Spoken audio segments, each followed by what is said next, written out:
All right, so it's Dan and Dylan with Keeping It Real in Real Estate. We're going to talk about what to expect as a seller when listing your home, and then we're going to, veer off into maybe a couple other little topics. However, the conversation goes and leads us, and we'll follow that direction. But for I'm the I'm sure there'll be some rabbit holes that we'll wander down for a yeah, minute. yeah, and then hopefully I won't air out any laundry today, any dirty laundry. Yeah. We won't have to get the clothesline out. All right, so we're talking about sellers, and the first topic that we're going to start with is let the showings begin. All right.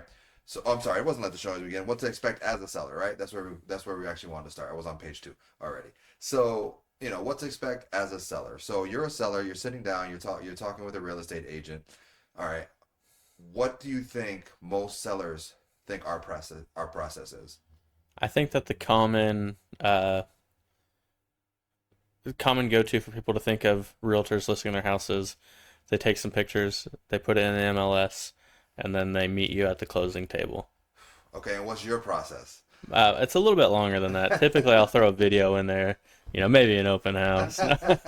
No, so it really starts with advising the client what they need to do to get their house ready to Okay. list. Yep. And a lot of the times, if it's not something that they've been thinking about ahead of time, it could be a week, 2 week, depending on what they need to do. Could even be longer than that to realistically list their home, get the money that they deserve and what their home is actually worth without sitting on the market for 6 months. So I know sometimes folks don't have the money to put into the house. So you're sitting down with me, and you're like, these are the things that need to be done and repaired from what I can see. Yep. Um, how would you adjust that if I say, I just don't have the funds? There's a couple ways to go about it. One is going to be better than the other. One thing you can do is recognize that you need to make these changes, put that in the listing, and be upfront with potential buyers that you're willing to escrow funds for them to make those changes, whether it's carpet replacement, you need to fix a HVAC issue, whatever it could be. You could always escrow those funds. That is not my preferred method because when a buyer moves in, they want to move in, unpack their boxes, and kick their feet up on the couch. Okay. The other option is there are special financing options that you can use to get, whether it's a bridge loan or some sort of a commercial or construction loan, depending on how big the project is that you need to complete, that you can use to do those renovations or just minor fixes, whatever it is, before you list the home. That's ideal. That way it shows in the pictures as fixed. When people come to look at it, they're not going to see these issues. Maybe it scares buyers away, even though in the listing you say that you're willing to escrow funds because, like I said, they want to move in, and that's it. A lot of time, and it depends on the price point, I guess, too. For sure. If you're in a luxury price point, people are going to have other options. So they're not going to want to fix your house necessarily. Yep. And then, there's people who are in financial issues that no matter the price point, so they just can't do those type of things. And there's no option for a HELOC because their Yeah. credit's gotten messed up over the past year. Yep. Or, and a HELOC is a great option because you can take the funds out for your next house, move out, have your house vacant, have money put aside for your, because you're going to use the equity anyways to buy your next house, Right. right? So you can Yep. have your down payment, you can have money put aside to pay the That's true. mortgages, and a lot of, or like you said, the bridge loan where they're only paying one mortgage for the two houses. So because a lot of people probably aren't going to know what a bridge loan is when they hear Sure. Yeah. that. So yeah, there's always an option, and then worst case scenario, you reduce the price, right? Accordingly. Yeah, so you say, hey, this is where you can start at, or you can start down here, considering the cost of those repairs, and you're being upfront, like you said, and then hopefully you just get somebody who wants to walk in and say, it's a good deal. I don't mind putting a couple grand into it to purchase the home. And there are those buyers, but it's going to limit your pool of people that are willing to move in. There are going to be people who want to do that. As a matter of fact, that maybe they're contractors by trade, so they can do these things cheaper than what it's going to cost to pay them. So in the long run, it'll save them a little bit of money. Yeah, and they'll get the equity out of it too. Exactly. Yeah. And what I'm hearing from you right now is you should have your home listed in the best possible condition. Absolutely. Yeah. Of course. You should try and make the best first impression that you can make when you're ready to list your home. Yeah, and for a couple reasons. One, it shows better in pictures. And, I was looking at some listings this morning, doing some comps on a home in one particular neighborhood, and very similar homes, very similar square footage, similar floor plans. And the sold price per square foot was $15 different. Wow. And the only difference, condition was the same, everything was the same. The only difference was the pictures were better. They took care of the small things ahead of time. And so, on a 1,500 square foot home, $15 a foot is $22,000 extra. It's crazy. Yeah. It's crazy. So that's a huge difference. Even $5 a square foot is a huge difference. Yeah. Once you get into those $5, $10, $15 square foot difference, it's thousands of dollars Thousands. that people are giving up just based on the condition or the look or the photos that were taken for their home. Yeah. So I guess that brings us into the next portion. Now we've gotten the home ready for listing, right? It looks fantastic. Yep. Now it's our job to hire the right people, right, to take those photographs to make sure the home shows, in its best light. Yep. When people scroll on realtor.com, when people are checking your Facebook and your socials and seeing what you have listed. So how do you go about choosing a photographer? Do you use multiples? Like, what is your situation there? I have a go-to photographer Okay. that I like, and I know some agents will choose different photographers based on price point, depending on the listing. If it's $1 million listing, maybe they'll go with one photographer versus another, Okay. just because maybe it's a little bit cheaper. Personally, I like to use the same guy, because I know that he has a good product and he's good at what he does. So I've got the go-to. If it's a product he doesn't offer, like for example, in my most recent listing, he hadn't gotten a 3D or 360 whatever camera to do a virtual walkthrough, so I did hire somebody else to do that. He has that now, so I'll probably hire him for the next one. But if it's things like that where he doesn't offer the service, and I'll use someone I'd used in the past. If it's a service I haven't used in the past, I'll ask some of the agents in my office, my broker, or other agents, hey, who have you used for insert service? And what do you think of it? Okay. So what I do on my side is I hire 2 photographers. Okay. So I hire them and then I compare their photos because they're going to get different angles and different looks.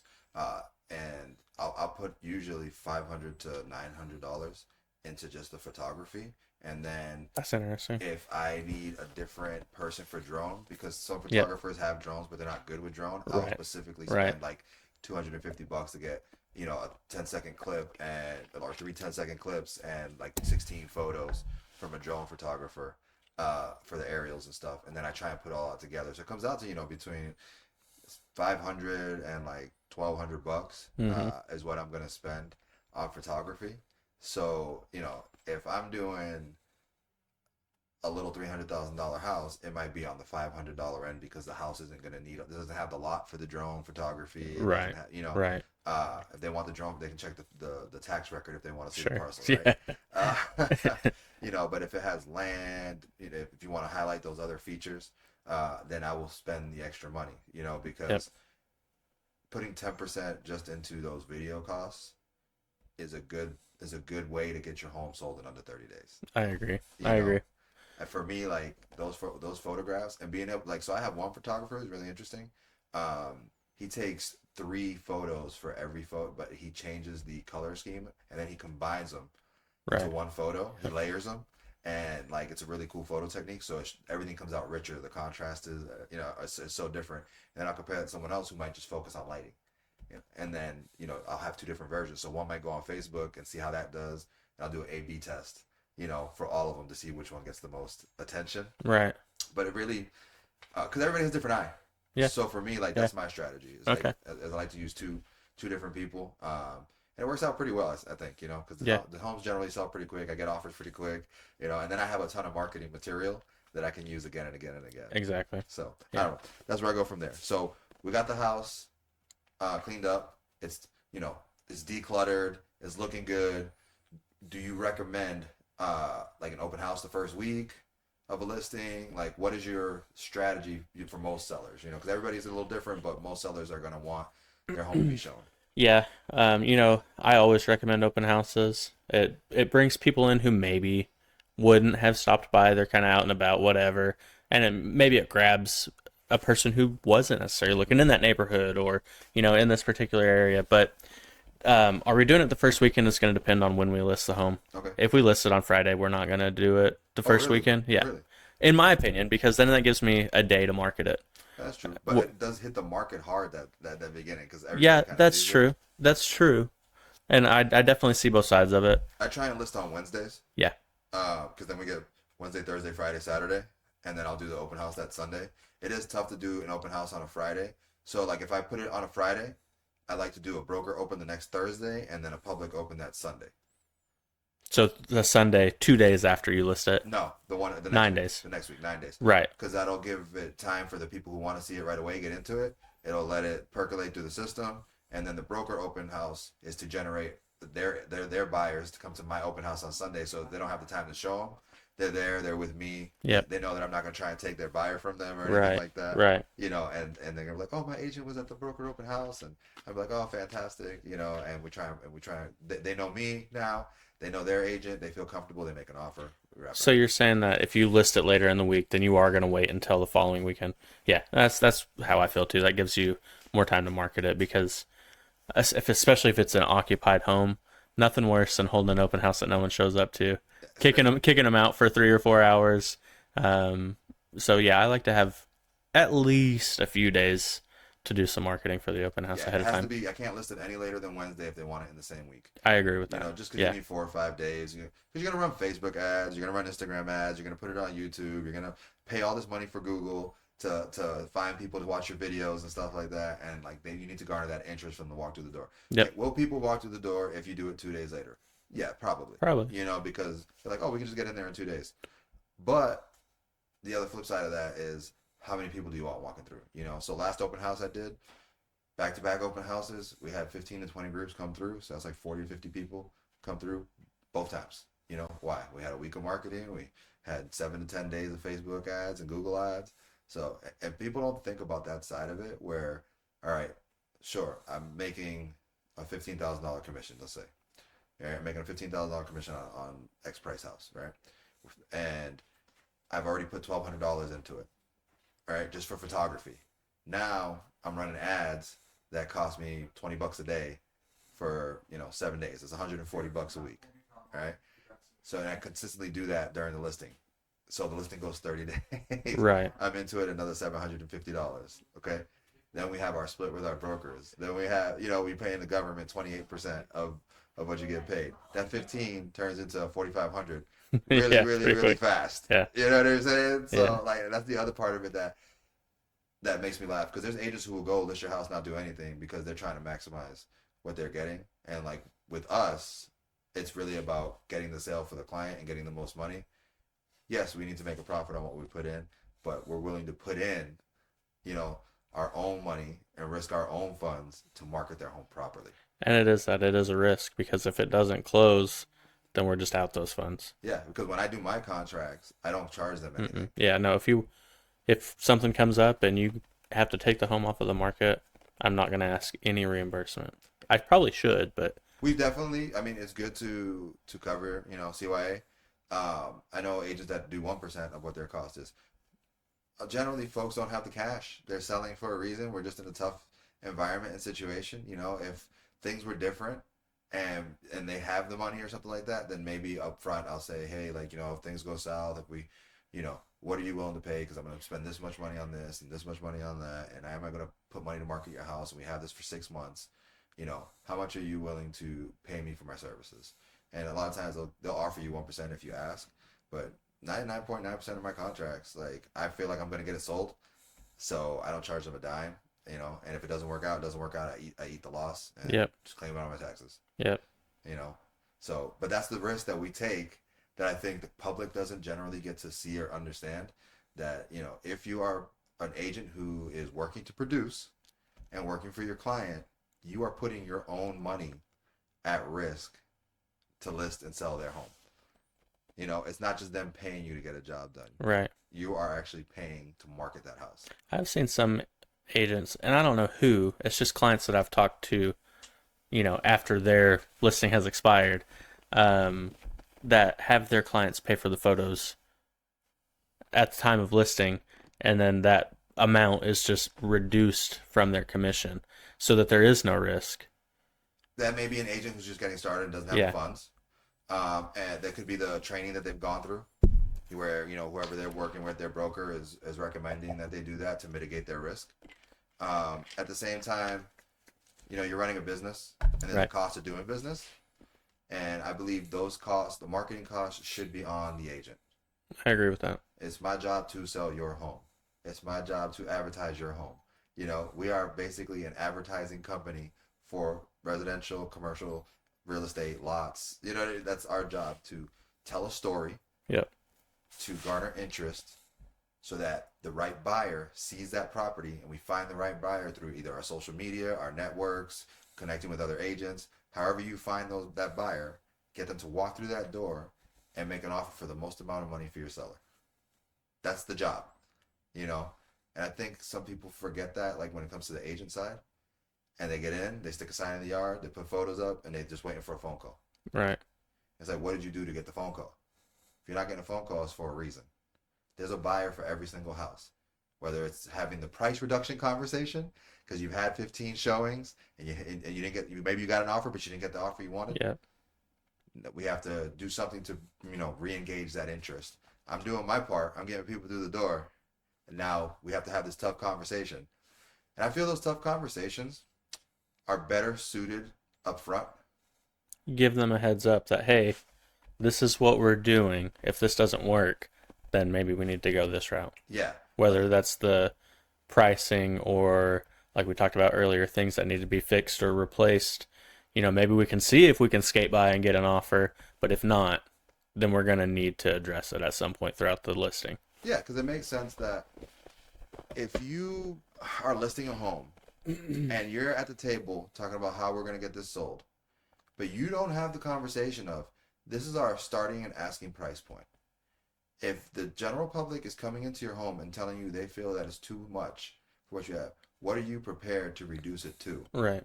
And you're not having that conversation up front, it's going to be a much tougher conversation when they say, well, you told me that you think you could sell it for this much.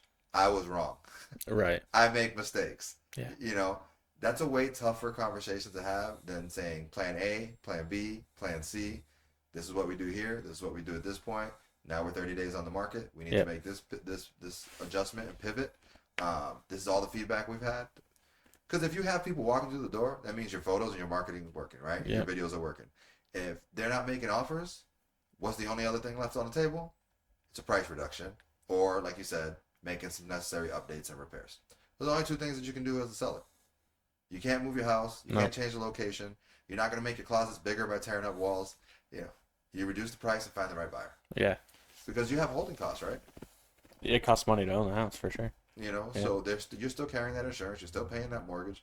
And then you have people coming in and out of your house, inconveniencing you at times that you may want to be in the house relaxing because it's freezing cold out or whatever time you decide to list it. Yeah. You have dogs. You got to move your dogs out. Every time you got to pack them up, throw them in the car, and you go out for an hour. And you got to entertain, whether your kids, you got to feed them.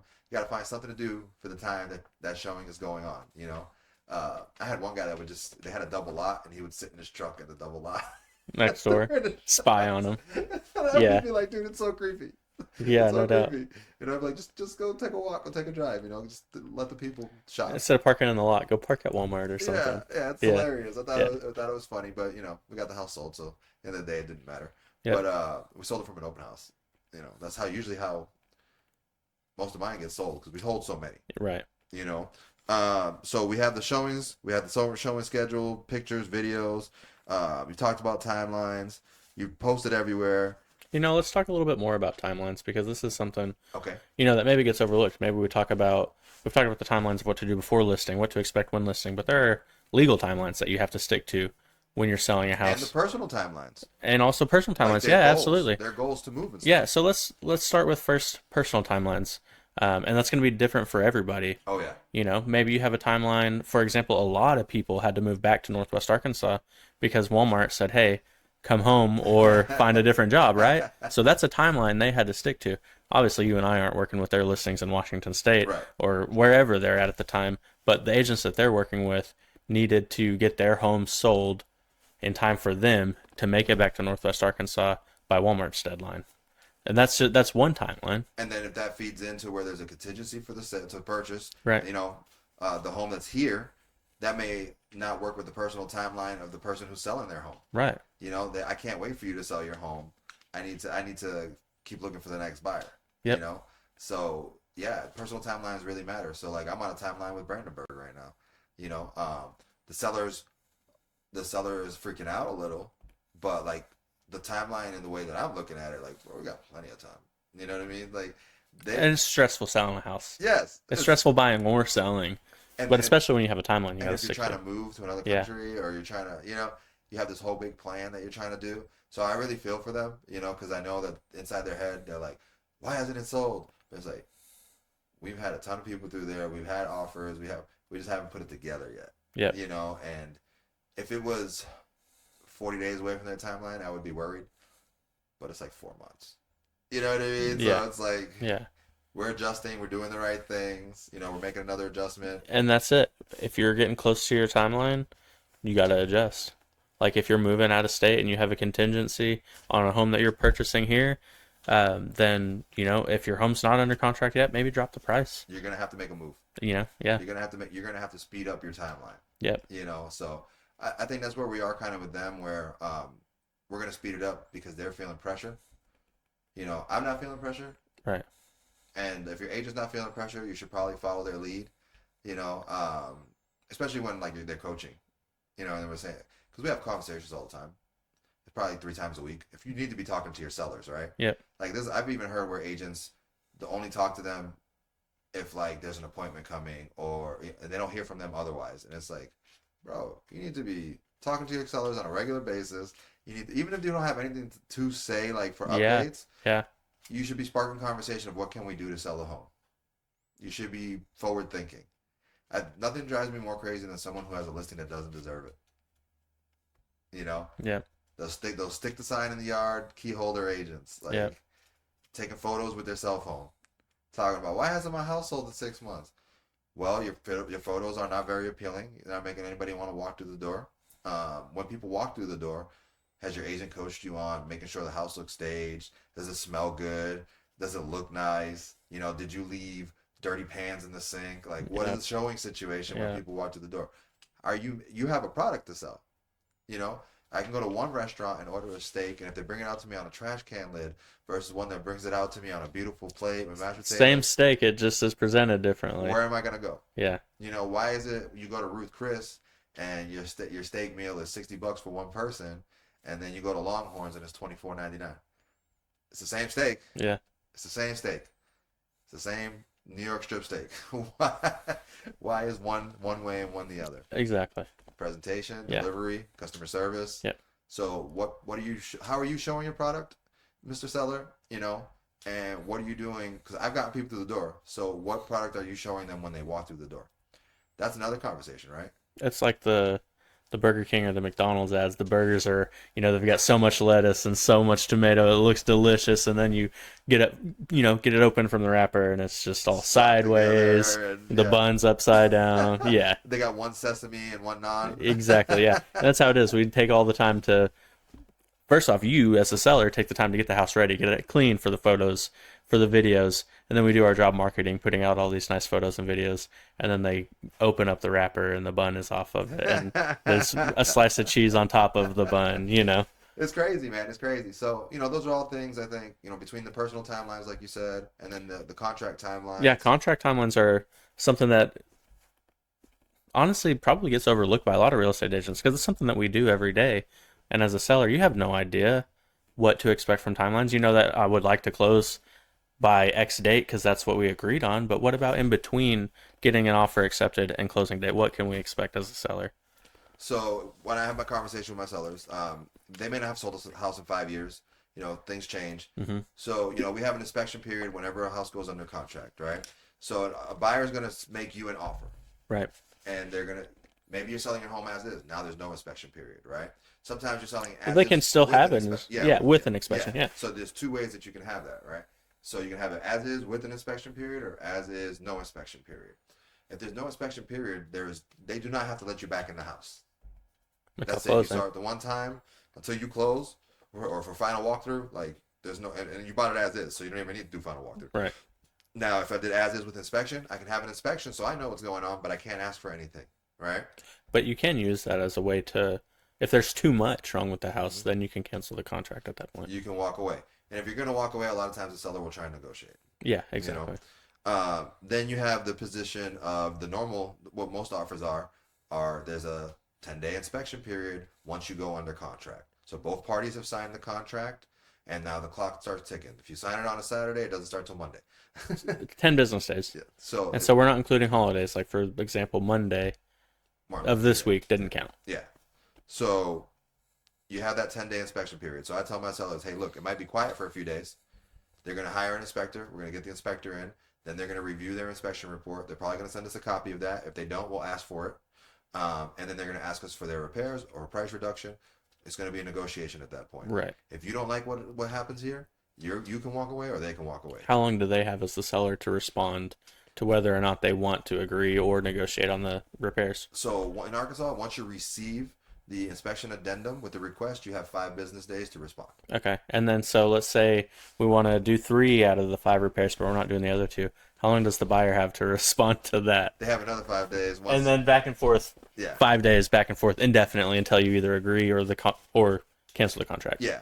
But most of the time, it'll happen pretty quickly. Pretty quickly. Yeah, because the time is of the essence in our contracts. Yep. It's written in our contracts. Yep. So while there's dates and times, getting things done expeditiously is emphasized in the Arkansas state contract. So. Yep. And now there are other timelines. Surveys are different than your inspection timeline. Mm-hmm.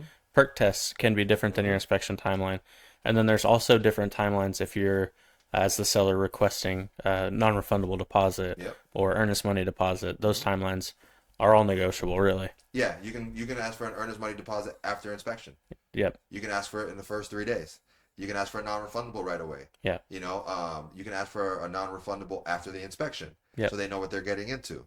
So I recently had that negotiation as well. So we had an investor purchasing a home for rent, and they wanted a non-refundable deposit because the contract had fallen out, the last one. Mhm. We're like, we're happy to give you a non-refundable After the after inspection. the inspection. Right. And I do that, like I always stress that to people. Like, you can offer a non-refundable after the inspection. If you do it before and then you get the inspection, you just spent money. And if you're walking away, there's no way to recover that. Right.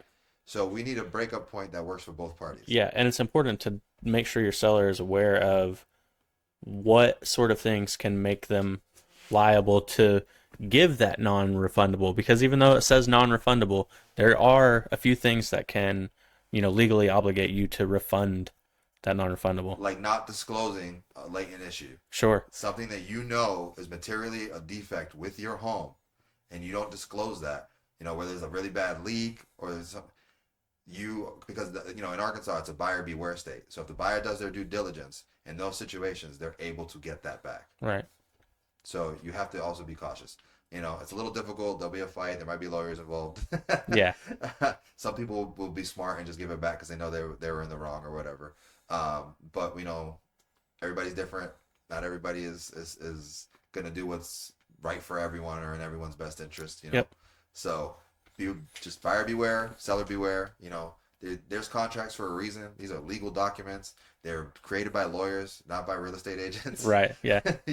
They are legally binding, and you can be taken to court. Normally, it'll go through arbitration first, or mediation, then arbitration, then court. But most contracts don't ever get that far. I don't know how many contracts I've done over the last 17 years. I mean, hundreds. And we've only had a couple that were contentious. You know what I mean? So generally, people are in good faith acting to purchase your home. Yep. They're making a good faith effort. They want to buy the house. They're making a decision. These are not decisions that are made lightly. Like, oh, I'll just buy a house today. Right. They're moving for a reason. They chose your house for a reason. They want to make it work. You, as the seller, have to take your emotions out of the situation and realize this is a transaction, and these people are asking for these things to make themselves feel comfortable in the home they're purchasing. It Right. is not to offend you. I think agents don't talk to their sellers about that either. Try and be your seller's best friend in terms of giving advice. You need to be the actual best friend, not the best friend that you sometimes hang with. You need the best friend that'll tell you things that you don't want to hear. Yes. And you can deliver those messages in a way that's palatable. Yeah. You don't have to just come straight out and say, well, blah, blah, blah. And don't go to your inspection like, I don't know why they're asking for these things, or they're asking for these things because that is what's going to make them feel comfortable. If you, as the agent, have reviewed everything and you're questioning stuff, you can have the phone call with the other agent before calling your seller Yeah. and say, how much of this is really necessary? Where are the buyer's heads at? I'm going to bring this to my folks. I know they're going to have some pushback on some of it. What do you guys really want? What do you really need? Right. A lot of times that agents had that conversation where the buyer's like, we're going to ask for this, this, that, and the third, but I really want these 3 items or a price reduction, of this much money. Yep. I got an inspection report back today on a listing I have. One of the few times that I've called the seller and been like, this is pretty reasonable. Most of the time I'm like, they're asking for Too much? everything. Figure out what you want to agree to. Yeah. On this one, obviously, it's up to the seller at the end of the day to decide what he wants to agree to. If I was selling the house, I'd just sign the ERC and say, I'll take care of it. And it doesn't happen often. So as a seller, expect for the buyer to request the most off-the-wall things, and just understand that, like you mentioned a minute ago, they want the house, but they want it at the best deal. They want to get as much stuff taken care of as possible. When I bought my house, I shouldn't have been my own agent, but I was, and we wanted the house, and so we agreed to all kinds of stuff not on the ERC. We sent all this stuff to repair. She was like, no. We're like, okay, whatever. You drive a hard bargain, okay, deal. You wanted the house. Exactly. And as a seller, understand that most of the time, that's the case with the buyer. They're going to ask for everything. I would. Yeah. You're buying and so would you. You're walking into as a seller, so would you. When you go to buy a house, you're going to ask for a whole bunch of stuff to be fixed and repaired. So, again, they're not coming for you personally. That's my advice to sellers. Buyers are not coming for you personally. And when you're in the buyer situation, you're also going to ask for repairs. Yep. Unless the house that you find is in great condition and there's some window treatments that need to be done. I've never seen a house that doesn't need something. Even a new construction home. I closed a new construction home on the 7th, and we had probably 10 or 15 things that we requested be done. My repair lists are always longer for new construction homes than for resale homes. Because we know they're going to fix them on a new construction. Well, that, and they're just, because a lot of these subdivisions are putting up homes so fast, there's just a lot of little things that get left in the wind. Yeah. Messed up paint areas, trim not being lined up correctly. Drywall screw that's showing a little bit. And it's a lot of little dumb stuff usually. Yeah. So they don't care to go send a couple guys in there for a few hours and knock all that out, and then they send you a report. Yep. So new construction is fun to work with, but you need to do your final walkthroughs. And I always say with new construction, do it a week early. On a resale house, you can maybe push it to 3 days before closing or whatever, because you want some time in case there's something that needs to be completed. Yeah. But with new construction, do them a week before closing so that they have plenty of time to make sure everything gets done and you can clear it. Because new construction gets delayed all the time. Whether it's rain that stops production of the house for 5-6 days, weather, whatever, new construction gets delayed all the time. Yeah. And tell your buyers to be prepared for that too. They may not be closing on the date they want for new construction because maybe the city had an issue and they didn't get out there and permit the home. So now the home doesn't have an occupancy permit and you have to wait for, there's so many factors that go into new construction that people don't think about, so just work with an experienced agent who knows what they're doing. There you go. Don't hire Joe Blow. Don't hire the first agent you meet. That's the worst thing you can do. And some stat 90% of people. No, I think it's 95%. Work with the first agent they meet. Yeah. And it's you wonder why there's so much dissatisfaction in the industry. Right. Because it's do you buy the first car dealership you go to? Well, honestly, nowadays, that's probably the case because a lot of people do all their shopping online. I can see that. They know which. I bought my truck on the internet. I'd never even saw it. You drove it? Yeah. No, I got a test drive, man. Well, I drove it before I signed the papers, but I got you. I would have had to pay a deposit to not purchase it at that point. You have this Carvana tags on the back of yours, so you did the same thing. Stephanie did it that way, but we have been to dealerships and driven Pathfinders and stuff already. Okay. So, but she was like, this is easy. I like this one. I'll just do it. She's the one who buys through Carvana. I won't. Yeah, I bought my truck through Carvana, so I won't do it. I will not buy a vehicle without driving it, sitting in it, smelling it. Me and Stephanie just have different philosophies. Yeah. On how we purchase things. Yeah. But everybody's different. I'm a little older than her. Being 40, I think I'm in that 10-year age gap where we still did things like they did in the 80s and 90s. But we still use all the technology that's new today. I'm in a weird. I'm a millennial, but I'm not because I'm on the cusp of being the next gen as well. So it's just it's a weird age to be I'm in between two different groups, so I do things a little differently than everybody. Right. Yeah. But like you said, a lot of people do their research, whether it's a car or an agent, online, Yeah. or get referrals. And I think the number is 95% of people go with the first agent they talk to. It's wild. And unless I'm that first agent, you should probably interview other people. You have to be first. It's crazy. Like, Yeah. if you don't get in front of them, there's so many times I see stuff for sale that I'm like, I would never have listed it like that. I would never have done it like that.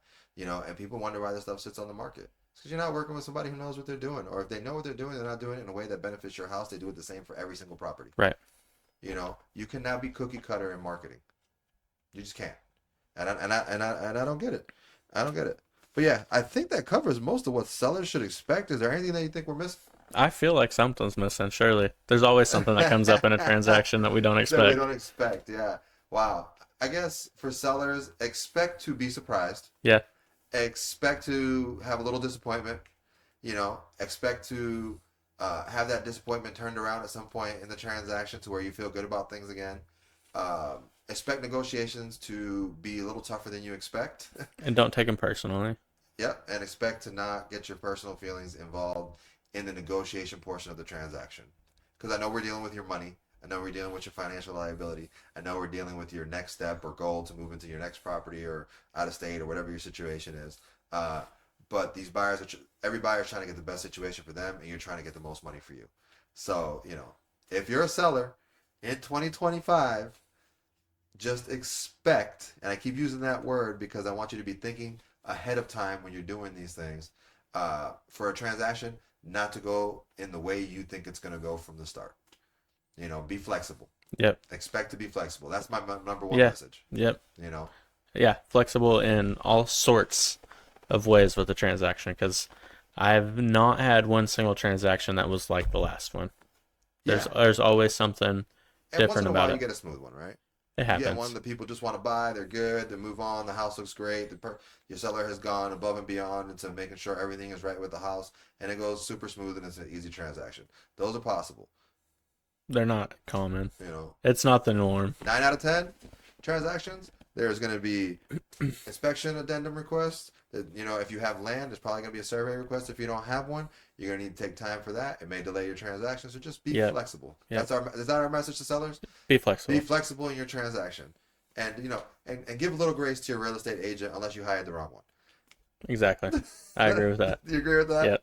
All right. Well, I think that covers everything. Hopefully our audio was good for this one. Yeah, I because, guess we'll see. We'll find out right now. But I'm Dan, I'm Dylan. and this was Keeping It Real in Real Estate, episode 2. See you next time. All right.